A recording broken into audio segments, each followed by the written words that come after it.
کیا لکھا ہے؟ ناخن اور بال کٹوانے کے بعد کیا کیا جائے؟ کچھ بھی نہیں، کیا کرنا؟ بال کٹوائے تو یا ناخن تو انہیں دفن کر دینا چاہیے، کسی ایسی جگہ پہ ڈال دینا چاہیے کہ عام انسان کو دیکھنے سے اس کو کراہت محسوس نہ ہو۔ بال کٹا لیے تو ہاتھ دھو لے، بال کٹا لیے تو نہا لے، ناخن کٹائے تو ہاتھ دھو لے، اور کیا؟ یہ ساری چیزیں معاشرے کے ساتھ ساتھ، یہ ساری چیزیں معاشرت کے ساتھ ساتھ، اسی لیے شریعت کسی بھی ایسی چیز کو منع کرتی ہے جسے عام لوگوں کو دیکھ کر گھن آئے یا لوگوں کی طبیعت میں الجھاؤ پیدا ہو۔ سیدنا عمر رضی اللہ عنہ اس معاملے میں بہت سخت تھے۔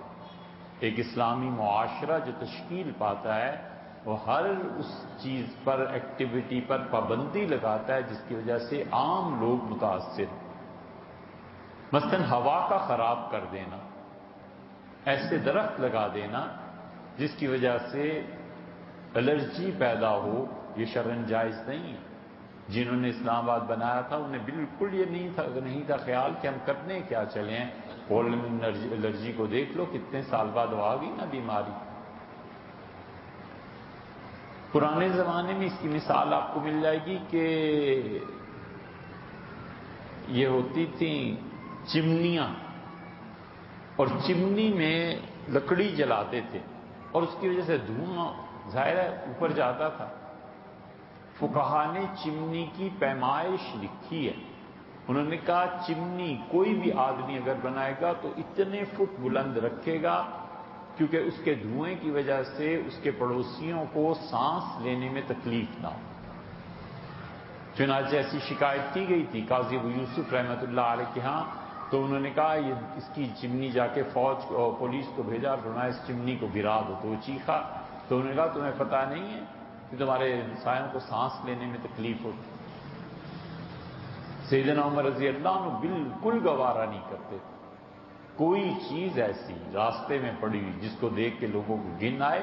بیت اللہ کے طواف میں ایک عورت پاس سے گزری تو امیر المومنین رضی اللہ عنہ دیکھتے رہے، پھر اس عورت کو بلایا، پھر فرمایا تمہیں کیا ہو گیا؟ اس نے کہا امیر المومنین بیمار ہوں۔ تو فرمایا کیا ہے؟ تو اس نے کہا بس کچھ ایسی بیماری ہو گئی ہے کہ میرے جسم سے بو آتی۔ سیدنا عمر رضی اللہ عنہ نے کہا آئندہ آپ بیت اللہ میں حاضری نہ دیں، اور عمر اس بات کی گارنٹی دیتا ہے کہ آپ اپنے گھر بیٹھ کے بھی طواف کا ارادہ کر لیں، اللہ آپ کو طواف کا ویسے ہی ثواب دے گا جیسے یہاں، کیونکہ انہوں نے دیکھا لوگ اس سے بچ رہے ہیں تو سمجھ گئے۔ ایسے شرافت کے پتلے تھے وہ لوگ کہ جب سیدنا عمر رضی اللہ عنہ کا انتقال ہوا تو کسی نے جا کے کہا کہ چل اٹھ طواف کر لے، امیر المومنین کی شہادت ہو گئی۔ تو اس نے کہا عمر ایسا آدمی نہیں ہے کہ مرنے کے بعد بھی اس کا حکم توڑا جا سکے، جب انہوں نے فرما دیا تو بس ختم ہو گئی بات۔ تو اس لیے راستوں میں تھوکنا، یا آپ کے انٹرنیشنل لیول کے لوگ اور کھلاڑی اور کرکٹرز اور کون کون ایسے گراؤنڈز میں تھوک رہے ہوتے ہیں، گھن آتی ہے کہ اتنی بھی تمیز کسی نے نہیں سکھائی کہ نہ کرو یار، راستوں کو صاف رکھو۔ اسی لیے شریعت نے پابندی لگائی ہے کہ مرغی خانے، مچھلی کی دکانیں اور ہر وہ پیشہ جس میں دکان سے بو آتی ہو مسلمانوں کی آبادی میں قائم نہیں کیا شہروں میں قائم نہیں کیے جا سکتے۔ لکڑی کے ٹال پٹھان جو لگاتے ہیں یہ شہروں میں نہیں بنائے جا سکتے۔ اگر کوئی مدینہ کی ریاست فرض کر لو کبھی ہو ہی جائے تو یہ سارے پیشے والے جن کی دکانوں سے بو آتی ہے، شہر سے باہر جا کر دکانیں کھولو، اس کی وجہ یہ ہے کہ لوگوں کی صحت متاثر ہوتی ہے، لوگوں کو یہ بری فضا، سانس لینے کی جو ہوا گندی ہے اس سے ان کے خیالات متاثر ہوتے ہیں، آدمی پریشانی میں مبتلا ہوتا ہے۔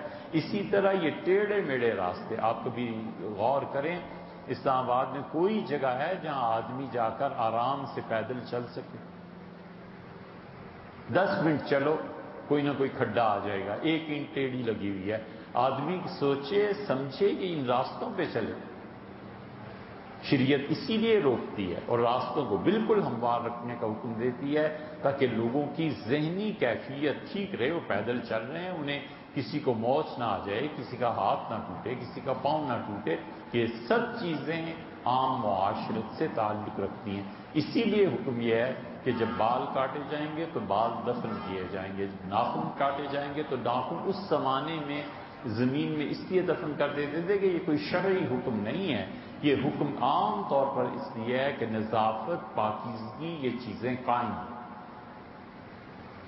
اسی وجہ سے جن لوگوں نے مولانا تھانوی رحمۃ اللہ سے پوچھا ہے تو یہ بات ایسی مگر ممکن ہے آپ میں سے بہت سو کو پتہ نہ ہو، یہ جو بڑھ چڑھ کر بیان کرتے ہیں نا، وہ خاص طور پہ علامہ فیض آبادی صاحب جو تشریف لائے تھے اور پنڈی اسلام آباد کی ٹریفک روک دی، اور یہ تو علامہ صاحب یہ قصے بڑے بڑھ چڑھ کے سناتے تھے. حضرت تھانوی نور اللہ مرکزو نے امداد الفتاوی کی پہلی جلد میں بالکل انکار کر دیا ہے کہ حضور اقدس صلی اللہ علیہ وسلم کے جسد مبارک سے جو چیزیں بھی خارج ہوتی تھیں وہ پاک ہے. صاف انکار کر دی. یہ باتیں کرنے کی ہیں، یہ بیہودگیاں لوگوں میں بیٹھ کے بات کرنے کی. ان کے بڑے کیا اور ان کے چھوٹے کیا، اور کرکٹرز کیا اور دوسرے کیا، گراؤنڈز میں تھوک رہے ہوتے ہیں، ایسی ایسی حرکتیں کرتے ہیں. آدمی حیران ہوتا ہے کہ ان کا انسانوں سے کبھی پالا واسطہ نہیں. حتیٰ کہ فقہا نے لکھا ہے کہ لوگوں کے مجمع میں بیٹھ کر بغیر کسی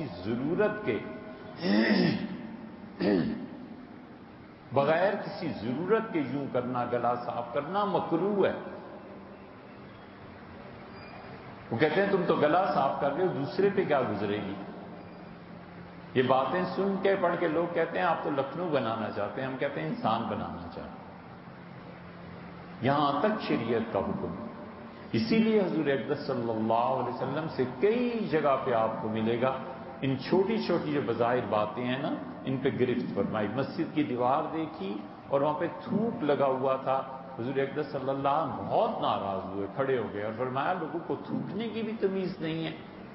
کھڑے رہے، فرمایا خوشبو لاؤ. خوشبو لائی گئی اور آپ نے اپنے دست مبارک سے اس تھوک کو صاف کیا اور اس پہ خوشبو لگائی. ایک آدمی کو آپ نے مقرر کیا تھا لوگوں کو امامت کے لیے، اور اس نے کہیں تھوک دیا قبلے کی طرف. رسول اللہ صلی اللہ علیہ وسلم نے فرمایا اس کو ہٹاؤ اور امام دوسرا لگاؤ. عرض کیا گیا اللہ کے رسول اس کا قصور؟ آپ نے فرمایا اسے تھوکنا نہیں آتا، یہ ہماری نمازوں میں امامت کرے گا. یہ سب چیزیں ایسی. حضور اقدس صلی اللہ علیہ وسلم اپنے گھروں کے صحن صاف رکھا کرو. یہ یہودیوں کو دیکھتے ہو، یہ گھر کی صفائی کا کوئی اہتمام نہیں کرتے. یہ سب انسان کی معاشرتی زندگی کے متعلق ہیں، مگر چونکہ اسلام دیکھا نہیں نا ہم نے، اس لیے ہمیں باتیں عجیب عجیب لگتی ہیں.